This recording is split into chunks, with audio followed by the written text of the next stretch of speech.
12 coups de midi, Georgette éliminée, l'étoile mystérieuse pour Christelle. 12 coups de midi, après 4 participations, Georgette a fini sa route dans les 12 coups de midi. Christelle est désormais maîtresse de midi. Va-t-elle pour autant réussir à découvrir l'étoile mystérieuse? Rien n'est moins sûr. Mis à jour le 29 août 2018 à 9h37, les 12 coups de midi de Jean-Luc Reichmann peinent à trouver un nouveau maître de midi sur le long terme après l'élimination de Véronique. Georgette a été éliminée le 28 août après 4 participations. C'est Christelle qui est devenue maîtresse de midi sans réussir de coup de maître. Elle a désormais 150 € dans sa cagnotte. Elle s'est par ailleurs frottée à l'étoile mystérieuse en proposant le nom de Laura Pausini, mais sans succès. 3e participation, 3e victoire pour Georgette, la candidate canadienne devenue maîtresse de midi ce week-end. Après avoir eu raison de Claire, Georgette a su réaliser un coup de maître et remporter 30 000 € à se partager. Après 3 jours de participation aux 12 coups de midi, la cagnotte de Georgette s'élève à hauteur de 16 500 €. Le personnage célèbre derrière l'étoile mystérieuse reste pour l'heure inconnu malgré les différentes propositions de Georgette qui a notamment tenté les noms de Luciano Pavarotti et Sophia Loren. Du côté du plus grand maître de midi, Christian Quesada sera de retour lors du prime time les 12 coups de la rentrée, qui sera diffusé le 8 septembre à 21 h sur TF1. À ses côtés, de nombreux invités, comme Stéphane Plaza, Claudia Tagbo, Issa Doumbia, Valérie Damido, Guy Lecluise, Jérémy Crédville et Iris Mittener, qui tenteront de récolter jusqu'à 50 000 € au profit de l'association Premier de Cordée. Récemment, de nombreux internautes ont critiqué Christian Quesada en pointant du doigt un prétendu manque d'humilité, mais il peut compter sur le soutien des lecteurs et lectrices de son autobiographie. Le livre est numéro 1 des ventes en catégorie « Société française » sur Amazon. Sur Twitter, il n'a pas manqué de lancer une pique à ceux qui le critiquent puisque quand je dis merci à mes lectrices et lecteurs il y a les éternels haters qui disent que je manque d'humilité. Sick, je ne dis plus rien à part mon admiration devant leur don de connaisseurs littéraires puisque mon livre ne se vend pas. Resic, l'étoile mystérieuse. Les 12 coups de midi. La dernière étoile mystérieuse à avoir été élucidée cachait le visage de Jean Carmet. C'est Laetitia qui l'a découvert avant d'être éliminée. C'est désormais au tour de Christelle de s'essayer à l'étoile mystérieuse. Pour l'heure, peu d'indices ont été révélés sur l'étoile des 12 coups de midi, un morceau du Colisée de Rome, une danseuse étoile et des rochers. Quelques noms ont d'ores et déjà été proposés, notamment Luciano Pavarotti, Sophia Loren et Laura Pausini.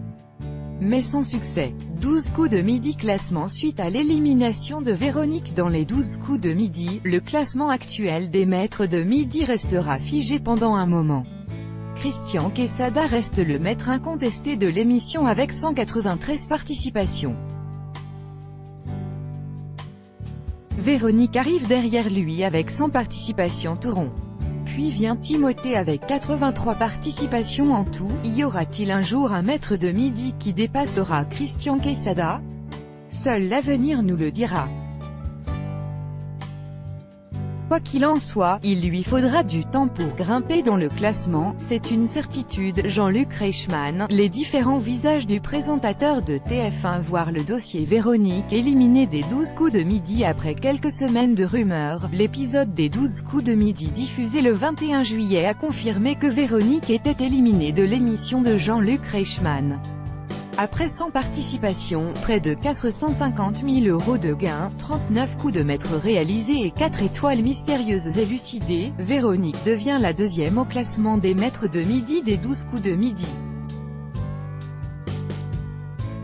Elle n'a donc pas réussi à détrôner Christian Quesada alias le professeur. Le 21 juillet 2018, Tata Véro a fait ses adieux à Jean-Luc Reichmann et au public des 12 coups de midi.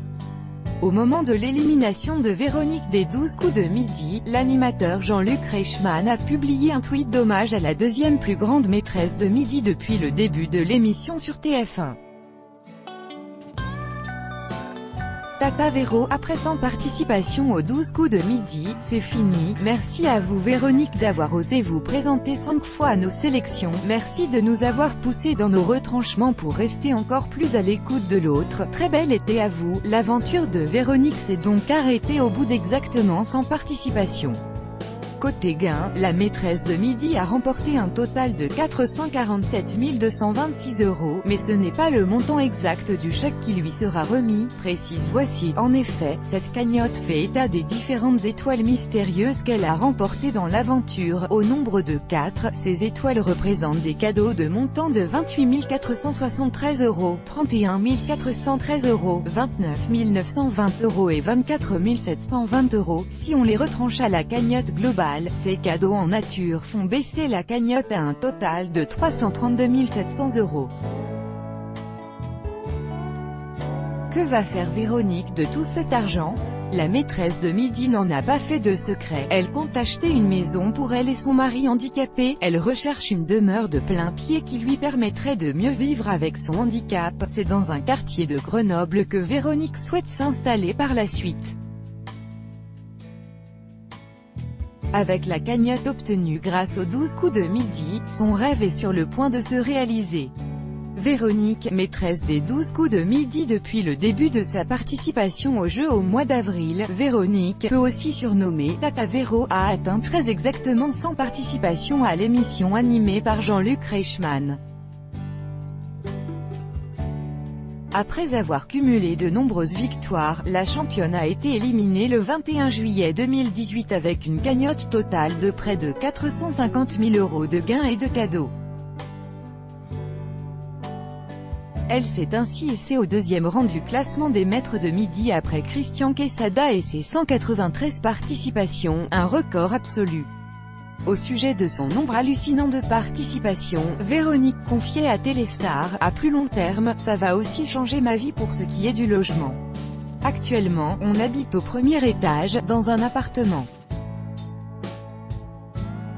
Mon mari étant en fauteuil roulant, on envisage d'aller dans une maison de plein pied quand on aura assez d'argent. Véronique est une maîtresse de midi qui s'étendait assez peu sur sa vie privée dans l'émission. En effet, celle-ci préférait ne rien dire sur qui elle est à la télévision. Si cela ne tenait qu'à moi, je ne dirais rien me concernant, annonçait-elle dans TV Grande Chaîne.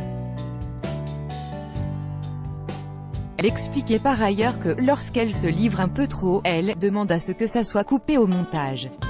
En général, ça l'est. Tout ce qui concerne ma vie privée, ma rencontre avec Olivier, mon mari, je n'aime pas en parler. Elle préférait donc ne pas évoquer ce genre de sujet dans l'émission. Quoi qu'il en soit, Jean-Luc Reichmann avait bien compris que la maîtresse de midi avait une personnalité bien particulière et qu'il fallait la protéger au maximum. Dans une interview accordée au Figaro TV Mag, le présentateur des 12 coups de midi racontait que « Véronique est une personne hypersensible, je dois faire 15 fois plus attention à ce que je dis, aux échanges que je peux avoir avec elle et les autres candidats. Ça demande une écoute et une vigilance de tous les instants. » Christian Quesada 12 coups de midi. Christian Quesada est le plus grand maître de midi de l'histoire des 12 coups de midi. Du 4 juillet 2016 au 14 janvier 2017, il a enchaîné pas moins de 193 victoires d'affilée. Cela représente pas moins de 64 coups de maître et un total de 7 étoiles mystérieuses élucidées pour des gains de 809 392 €. Pour l'heure, son record reste invaincu. Dans un entretien accordé à Téléstar, Christian Quesada a même annoncé qu'un film adapté de sa vie allait prochainement sortir sur grand écran. Ça avance, le film sortira très certainement en septembre ou octobre 2019. L'acteur sollicité pour jouer mon rôle est très connu, mais je ne peux pas en dire plus. À noter que le maître de midi prévoit également la sortie prochaine d'un deuxième livre qu'il va dédier à la mémoire et à la culture générale. Z, la voix des 12 coups de midi. Surnommée Z, la voix off du jeu Les 12 coups de midi est incarnée par Isabelle Benadji. Arrivée 6 mois après le lancement des 12 coups de midi en 2010, elle avait rencontré Jean-Luc Reichmann en 1987 sur Fun Radio où elle a été animatrice. Sa voix est aussi présente dans d'autres programmes de télévision comme Secret d'Histoire sur France 2. Je les 12 coups de midi comme le jeu de France 2, tout le monde veut prendre sa place présenté par Nagui. Au même moment, les 12 coups de midi demandent aux candidats de répondre à des questions de culture générale. De son côté, Jean-Luc Reichmann tente d'en apprendre plus sur la vie des participants et insuffle du dynamisme à l'émission. Streaming et replay. Les 12 coups de midi. Le site MyTF1 permet de visionner les épisodes en streaming en direct de leur diffusion à la télévision. Pour les rattraper, la chaîne laisse aussi en replay les dernières diffusions.